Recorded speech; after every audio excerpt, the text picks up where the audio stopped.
own bottles of oxidizers and fuel, and once the rocket is ignited and it's on its way through the entire flight, the propellant is expelled, and when the stage gets burned out, it's also thrown away or jettisoned.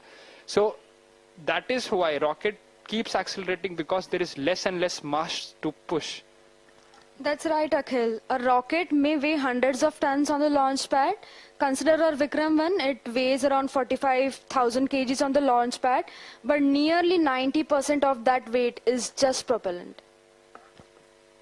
That's really amazing. That structural mass is so less. I mean,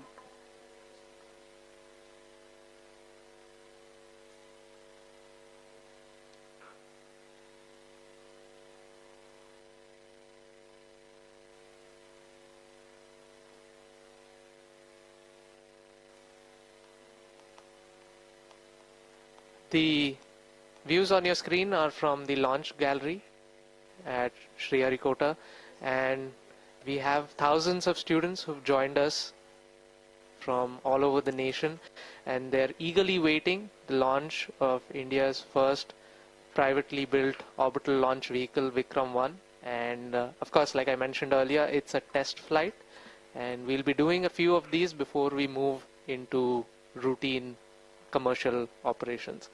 We are in a state of hold for now. For the viewers who just joined us, we have successfully initiated the automatic launch sequence at T-minus 11 minutes, and a lot of the key events that went into this have been executed.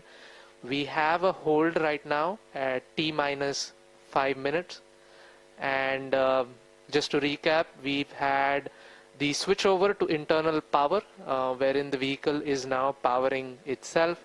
All of the null checks on our actuators have been completed. So essentially the vehicle's steering systems are in great health. And we're at a planned hold. One quick look at the rocket as well, standing on the launch pad.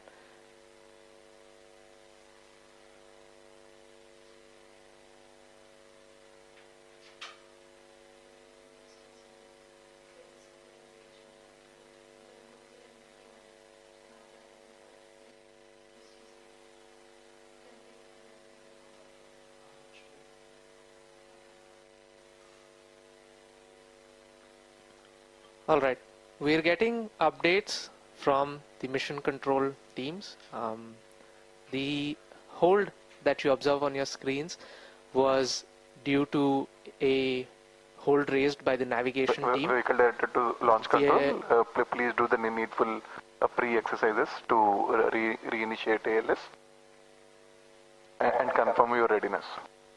And Copy. we've gotten confirmation that we will be starting ALS shortly. So please stay tuned.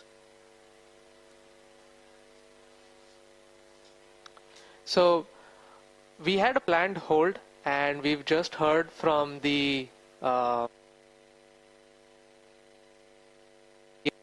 are ready to restart the automatic launch sequence shortly.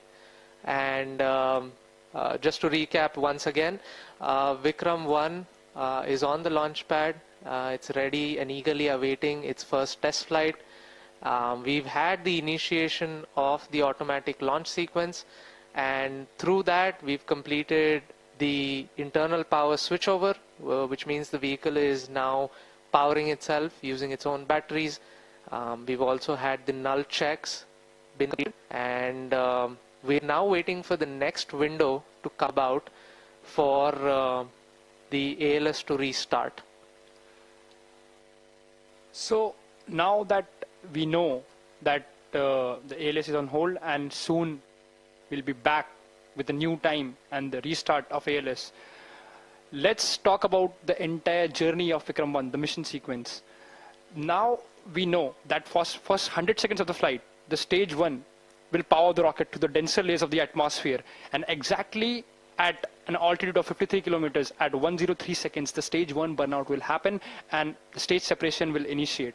And after that, the stage 2 will ignite, and it will power the rocket through the thinner layers of the atmosphere while keeping the same level of acceleration.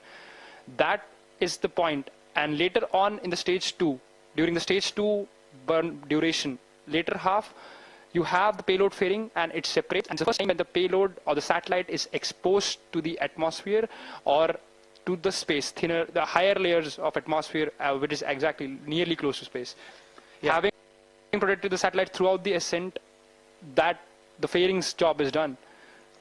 Yeah, that's right, Akhil. And you mentioned that the PLF or the payload fairing is the portion that essentially protects the satellite from the difficulties of the environment that the rocket goes through. The question that comes, how do we separate all our stages? We use something which is very unique and we're very proud of that. In-house to Skyroot, we have the separation teams Please set the which T0 have as developed 1205, a pneumatic 30 seconds. ultra-low shock mechanism. And the whole goal of this Control to mechanism vehicle is it director. relays very Confirm little the shock T0 to the as payload itself. 1205, 30 So the Roger. payloads usually carry very sensitive Noted. electronics and instruments. So if you have Control a shock calling event timing. come about, it may Timing, damage please some go of the ahead. sensitive instruments. Timing, you can So that's set why the we revised specifically T0 made it a point to develop 1205, this 30 hours pneumatic IST. ultra-low shock separation mechanism. Like for the knowledge of our viewers, I would also like to reiterate most You can typical set and rockets, hold they the use count on pyrocords, which use explosive charge to cheer up and spread or jettison the entire stage, which could be catastrophic for some sensitive payloads. That is Yeah. very costly and could be like, you might Timing lose calling some data control? from the satellite and Yeah. affect its workability. Control here, go ahead. Definitely. Still external hold mode is coming. Right. Noted. Now, even after the payload fairing has separated, regulator to launch the job control. isn't done yet, right? The climb is Please still release external going hold. on. Stage 3 steps in and it generates quite a Launch large control amount two of controls. thrust External hold to release. essentially power the vehicle Roger. into orbit. It keeps pushing it to near orbital velocities. Control. And then Request comes MCC something to different, release the like we hold. talked about earlier. We have the orbital adjustment module that kicks in.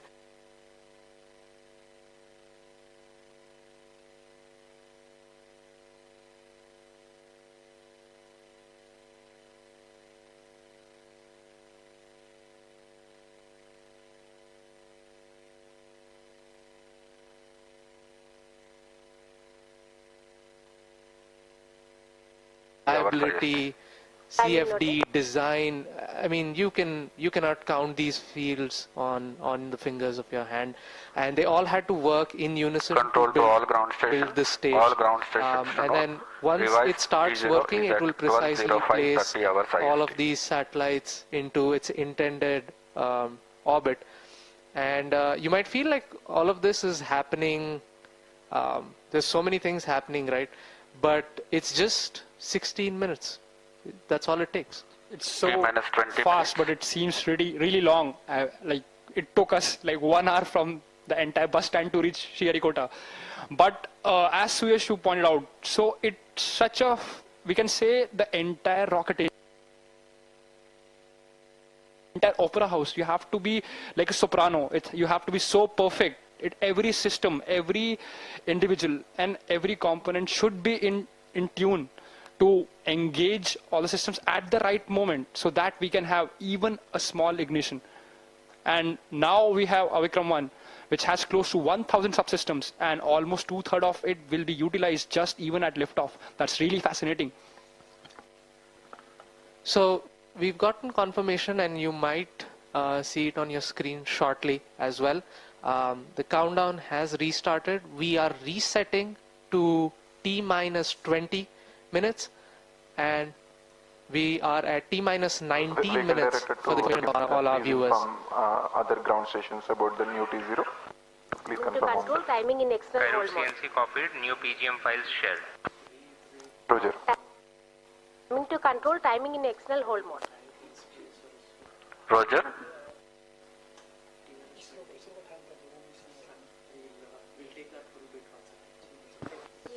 Skyroot LCC to all. S2 and S3 HMS is event number 97 completed. Roger. Control to LCC, MCC and RSO. Please note timing confirmed, external hold mode. Skyroot LCC to all station. New T0 is 12:05 30 seconds. All right, we're hearing from the mission control that the new T0 time or the liftoff time for mission Agman is reset to 12:05 p.m. So stay tuned, we'll be with you and we'll give you some more space trivia. We have a lot of those, and we'll also take you through the journey of the rocket as well.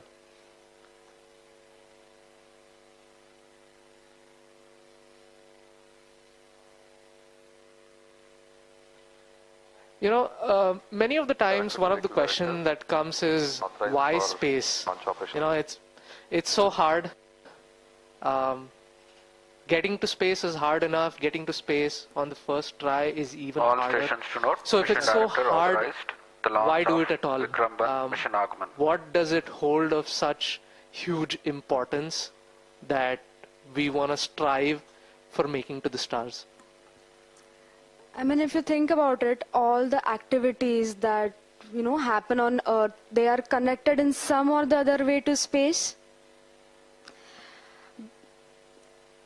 Space has quietly become a part of our daily life. Every weather forecast, every map that guides us home, every digital payment and long distance call leans on us. It all leans on a satellite somewhere overhead. And I mean, it's like the human curiosity that takes you really farther. And like humans, we actually like complex things, and we just it's not just enough to stay on one planet. And so that's why the man decided to take a decision to set off to some higher horizons. And it is still, after 80-90 years, the complexity still remains so high in space travel. Yeah, and one question that comes about is, how do you make all of that happen? The new launch is 12:05 30 seconds. Right, we've just gotten call out and confirmation that the new T0 is 12:05 p.m. Just as a reiteration to all our viewers. So we were talking about what it takes to make all of these happen, and of course we would like to thank ISRO for all their support, from opening the doors to the Satish Dhawan Space Center, the historic first launch pad, issuing us guidance and helping us with all the nitty-gritty details. They've worked with us day and night on this. They've treated this vehicle as though it were their own, and they're so committed to making sure that mission Agman reaches its intended orbit that they've essentially become a part and parcel of the Skyroot family. They treated the vehicle as their own, as you correctly said, Suyash. Like, they have been involved with us throughout the entire campaign, helped us, and along with ISRO, we would also like to take a pause to thank InSpace, and they have acted as a bridge between the government organization, facilitating all the review meetings, everything, and allowing us access to SHAR, all the policies, all the reforms.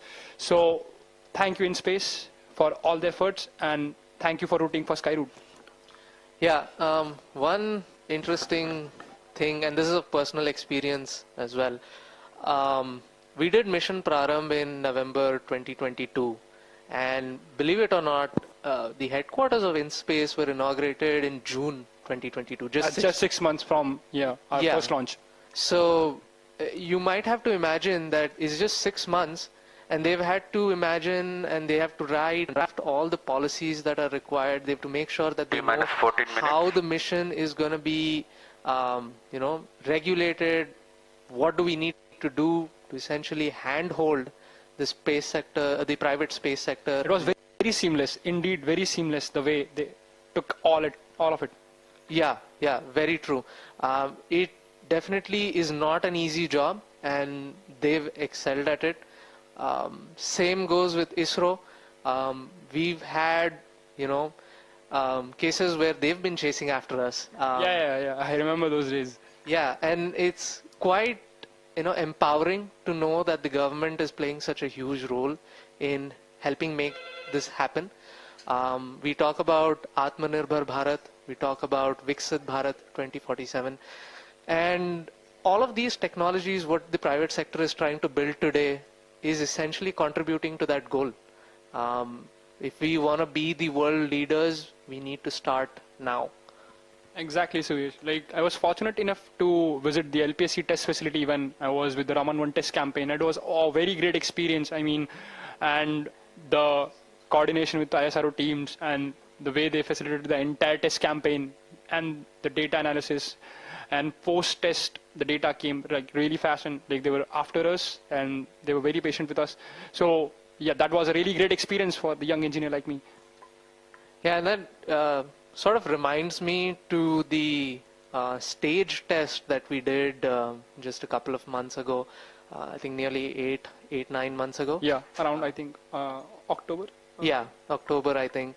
And so that was the test of the orbital adjustment module. It was a all-inclusive test. We had the entire stage. We had all the engines, the thrusters. We had the avionics.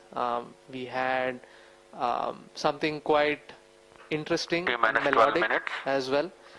We played Sare Jahan Se Acha using the Raman Mini thrusters on the stage, which was something very unique to the young minds.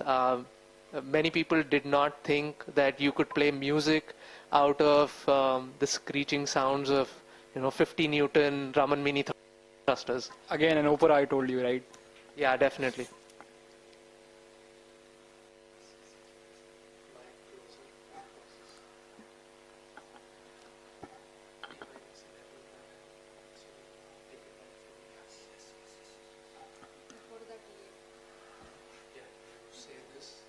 Just give me a go. When to say. Just give me a go when to say. अभी तो हम pause है ना.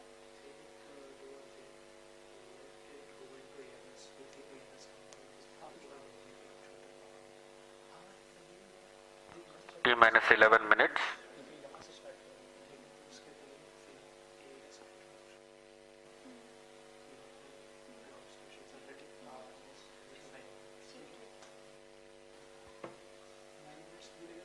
Automated launch sequence initiated. Roger.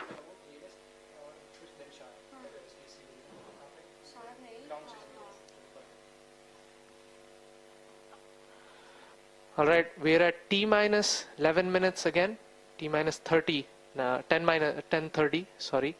And the automatic launch sequence has begun. We're in the pre-checks phase at the moment, where all the teams are essentially checking the health of the vehicle once again, making sure that all systems are operational and go for launch. Before that, we had one confirmation that all the ground stations supporting transition did their readiness checks.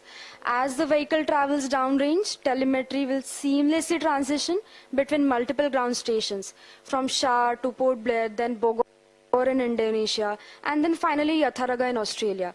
This network ensures continuous communication with the launch vehicle, with all mission data relayed back to mission control in real time.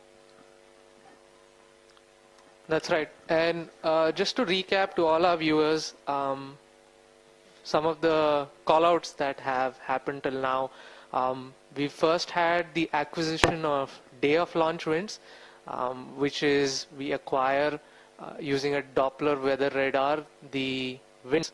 And as Akhil mentioned earlier, it's slightly a cloudy day today for launch, but come rain or sunshine, we are always ready to launch. Yeah, the rain can't stop us, I think.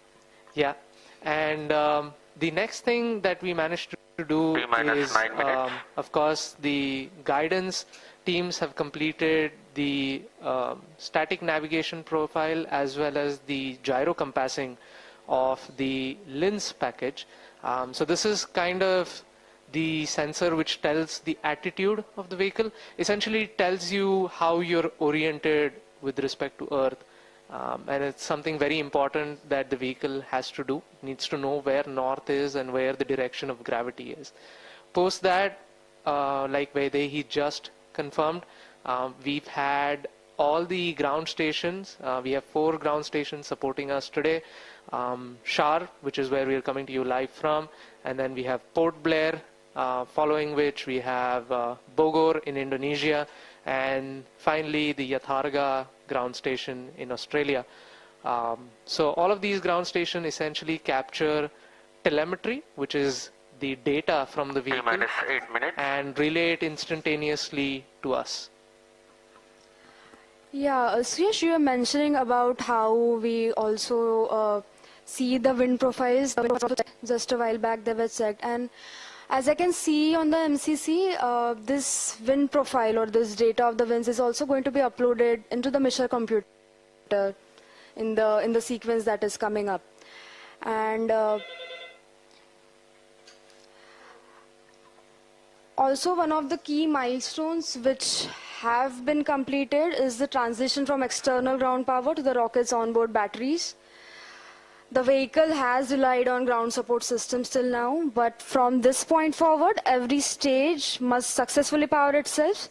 So engineers, I believe, are watching the battery performances and electric health right now to ensure that the transition is smooth and every system is remaining stable as of now. And for this sequence also, we have completed all the null checks for all the stage nozzles, and the FNCs are working as fine as possible.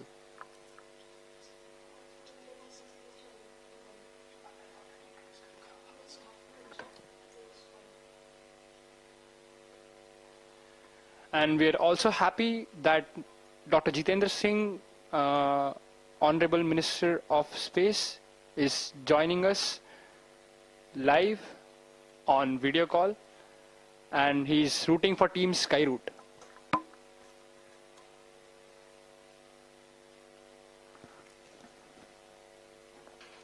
We are at T-minus 6 minutes and counting.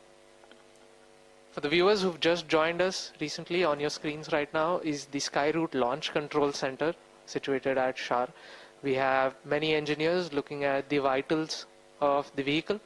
This includes different teams, starting from avionics, guidance, navigation, control, liquid propulsion, solid propulsion, safety, reliability, quality, and of course our IT teams as well.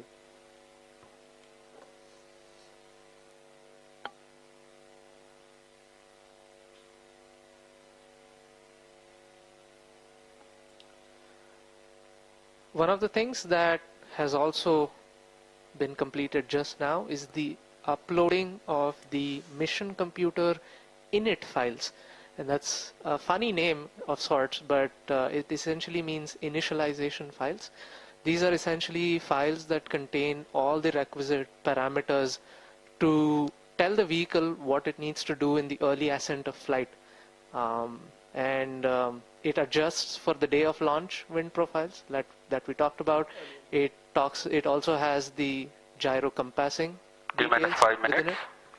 And now we have confirmation that mission computer mode has been successfully changed to flight mode, and we are really jubilant, and everybody is really happy that this stage has been successfully transitioned, and now we'll move towards the next check, that is HMSA disarming.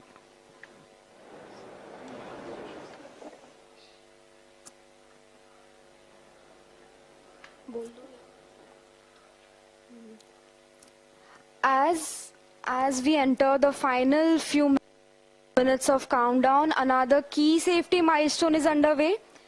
The head mount safe arm mechanism will be activated in a while, and till now it was ensured that the ignition chain has remained safely isolated. That's right, Vaidehi. For the viewers who are very curious for this, the head mount safe arm mechanism, which we refer to as HMSA, is a safety device which is mounted at the head of our solid rocket motors. And the whole job of this device is to safely isolate the pyrotechnics from the rest of the solid grain. And the reason why we do that is for safety, to prevent any accidental ignition from, let's say, lightning strikes. We do have a cloudy day today, and of course, we have lightning suppression systems. We have 4 lightning towers on the first launch pad. But there can also be some form of electrical runaway. There can also be static discharge. So to safeguard all these devices from electrical discharges. We have a mechanical separation between the pyro devices and the solid rocket motor. Right, so yes. So till now, the ignition system, it T-minus was 3 in minutes. a protective, non-firing state, but now it's going to move on to a state wherein once the mission computer gives the ignite command, it can initiate a pyrotechnic chain of events. That's right. And we're at T-minus 3 minutes, and we have confirmation that the stage 1 head mount safe arm mechanism, or the stage 1 HMSA, has been successfully armed. This basically means that our motor is now ready to ignite. That's really great to hear. Along with this HMSA safety mechanism, we have one more layer of safety which we call the FTS or the CDS, Command District System. This is utilized when if the vehicle during its flight mode tries to or like deviates from its intended flight trajectory, then the range safety officer can take a call to destruct the vehicle to safeguard the resources around it. T-minus 2 minutes. That's right. As is with the case with any launch vehicle, we always prioritize safety, and with that in mind, we have all of these systems set up on the vehicle.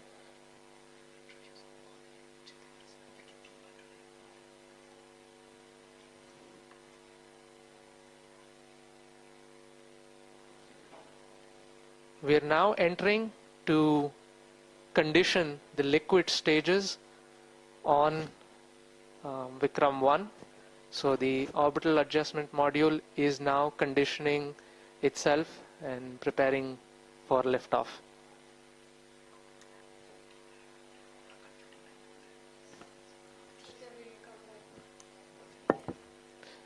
So we are nearly at T-minus 1 minute. All stations. And Stand by for the we timer. will leave you T-minus with 1 the minute. views of Vikram-1 and join you shortly at liftoff. Minus 55 seconds. Minus 50 seconds. Minus 45 seconds. Minus 40 seconds. Minus 35 seconds. Minus 3 seconds. Real-time programs activated. Minus 25 seconds. Minus 20 seconds. Minus 20 seconds is the call out now. Minus 15 seconds. 10, 9, 8, 7, 6, 5, 4, 3, 2, 1, 0. And we have liftoff of Vikram-1, India's first private orbital launch vehicle. And we have great views coming from the tracking cameras, and isn't this quite something? विक्रम-1 ने अपनी उड़ान भर ली, प्रथम चरण का प्रज्वलन प्रारंभ हो चुका है। विक्रम-1 ने प्रक्षेपण पथ को लांघकर आकाश को भेदने का निर्णय ले लिया है, एक ब्रह्मास्त्र की तरह। That's very true, Suyash and Akhil. I am awestruck at the sheer power that stage 1 is producing. With this, we have two of our major prime mission objectives completed, which was successful ignition and safe tower clearance. That's right, and we're coming up on max Q now, which is the period of maximum aerodynamic pressure, where the vehicle faces its largest aerodynamic loads as it flies through this zone at Mach 1.5 at an altitude of nearly 9 kilometers. विक्रम-1 ने सफलतापूर्वक max क्षेत्र पार कर लिया है और दल Plus काफी 1 minute. Short to main auto. दल काफी उत्साहित है इस समय, और विक्रम-1 प्रथम चरण के आगे बढ़ रहा है और हमें श्रीहरिकोटा व पोर्ट ब्लेयर पृथ्वी स्टेशन से मजबूत दूर संकेत मिल रहे हैं, जो बहुत ही अच्छी खबर है।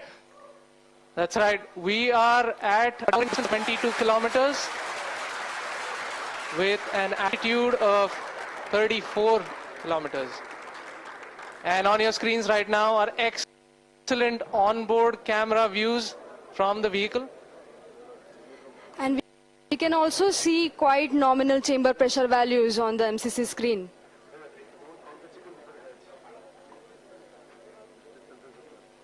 The vehicle is currently at an altitude of 50 kilometers. और यहाँ पे प्रथम चरण का प्रतिकरण हो चुका है और द्वितीय चरण का प्रज्वलन भी प्रारंभ हो चुका है. This is quite a major achievement for the nation, with the vehicle successfully separating stage 1 and ignition of stage 2 as well.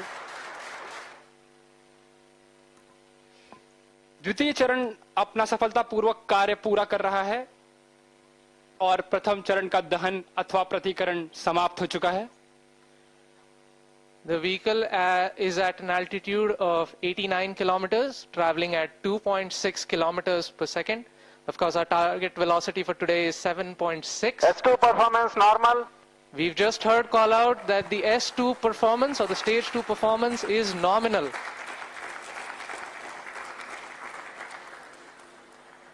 ये एक ऐतिहासिक पूरे भारत और निजी अंतरिक्ष यात्रा का.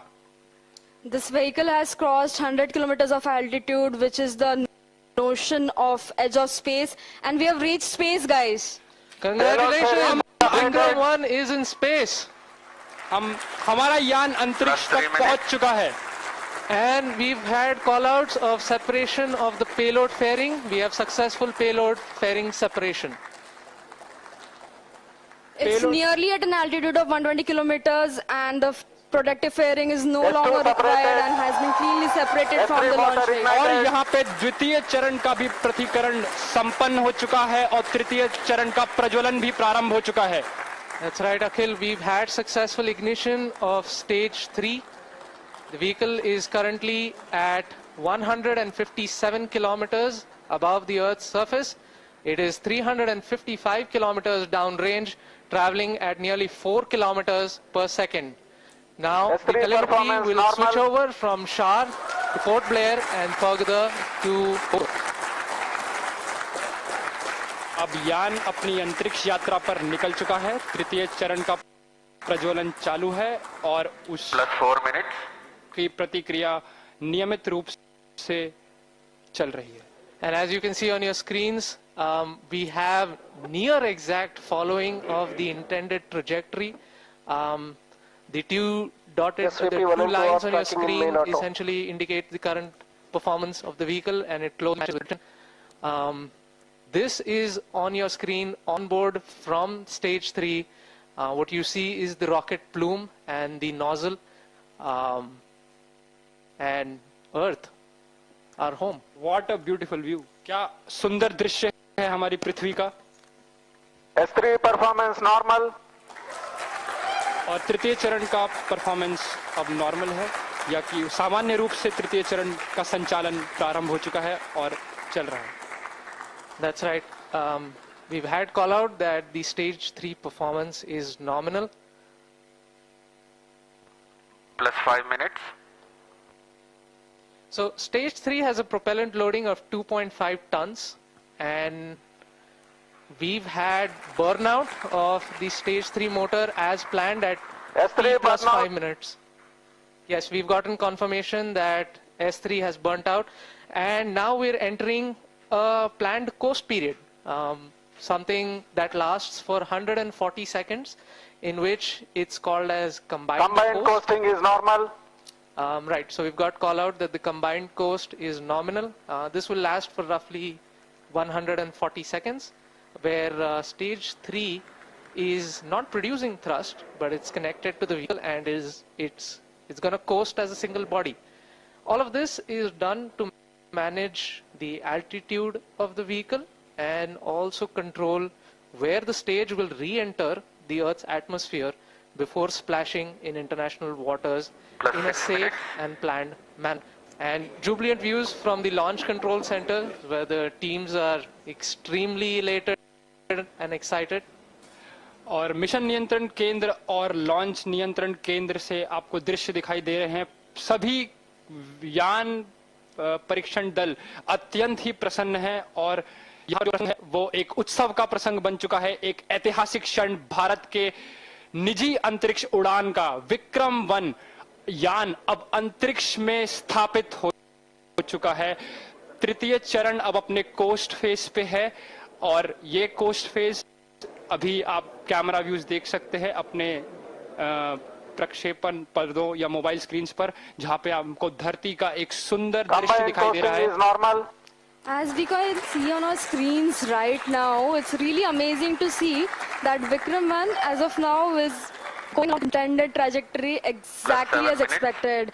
Our plots are really overlapping. The predicted velocities and the current flight velocities are exactly matching. And aren't you guys speechless right now? I mean, yeah, मेरे पास शब्द ही नहीं है. मतलब ये मैं निशब्द हो चुका हूँ. That's right. We are approaching another point wherein S3 will separate. S3 is separated. और तृतीय चरण का प्रतिकरण भी हो चुका है. And you see wonderful views of S3 separating.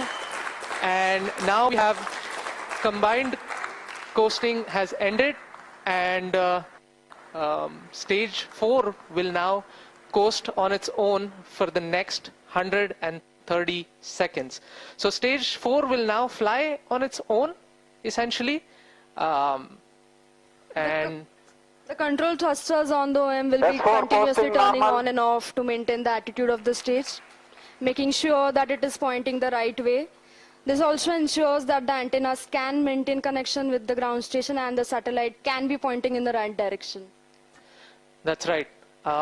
So one unique thing that has been done during separation is we've essentially fired all 4 of our Raman Mini thrusters to sort of push stage 4 away from stage 3, and that just sort of guarantees that there is some minimum separation between the two. अब आने वाला जो चरण है वो द्रव्य प्रणोदन पर आधारित होगा, जिसको हम कक्षा स्थापन या समायोजन खंड ऑर्बिट एडजस्टमेंट मॉड्यूल के नाम से भी जानते हैं, जिसमें द्रव्य प्रणोदन की अवस्थाओं से संचालन होगा जो मोनोमिथाइल हाइड्रोजीन और डाइनाइट्रोजन टाइटाऑक्साइड पे आधारित है. उसके साथ के घूर्णी नियंत्रण के लिए, जिसे कंट्रोल थ्रस्टर्स कहते हैं हम लोग, उन रामन मिनी 50 न्यूटन, वो भी मोनोमिथाइल हाइड्रोजीन और डाइनाइट्रोजन टेट्रा ऑक्साइड पर ही आधारित है.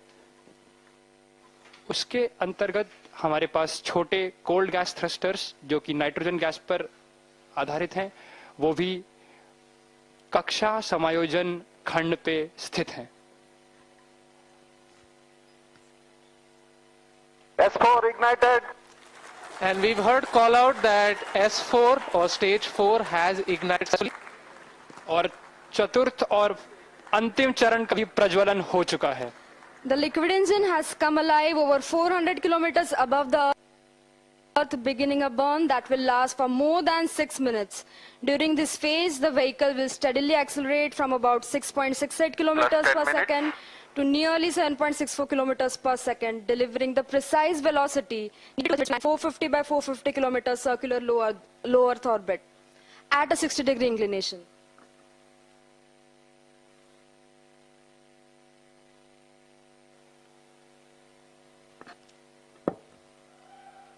और यहाँ पे आप देख सकते हैं कि प्रक्षेपण नियंत्रण केंद्र में उत्साह का एक प्रसंग आ चुका है, और आपके ऑन बोर्ड प्रक्षेपक पर्दों पर हम देख सकते हैं कि पेलोड्स या जो उपग्रह हैं उनका एक चित्र. यहाँ पे सारे उपग्रह अपने स्थान पर स्थित हैं. That's right, Akhil. We've also had seamless transition from the Bogor station, and now we are receiving strong telemetry from the Bogor as well as the Yatharga stations in Indonesia and Australia, respectively. The current altitude of the vehicle is 426 kilometers. Our target is near 450. We're traveling at 6.5 kilometers per second. And like we said earlier, OAM is essentially going to fire its Raman 2 engine for a cumulative burn time of nearly 6+ minutes. So this is the longest burn. It's not thrust, but it burns for the longest period of time. It's all given to us by Raman 2, our main engine for this mission. So Yash, it must be a really amazing feeling, right? I mean, you You and your team worked on this engine to get it going, and it is finally taking us to space. Yeah, it's a feeling that's really hard to describe. Me and my team, we worked on this engine to get it going, and it's finally taking us to space. This engine wasn't an easy design.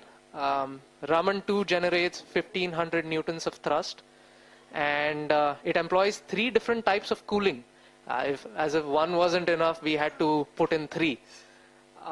So we have regenerative cooling, then we have radiative cooling, and we have film cooling. And all 3 of these need to work seamlessly in sync to deliver this phenomenal. So I'm kind of glued to the screens right now. You might just see me peeking over to try to see what the chamber pressure, what the thrust, and what the temperatures are like. But I think I might have to hold for a bit and look at that data in a little while.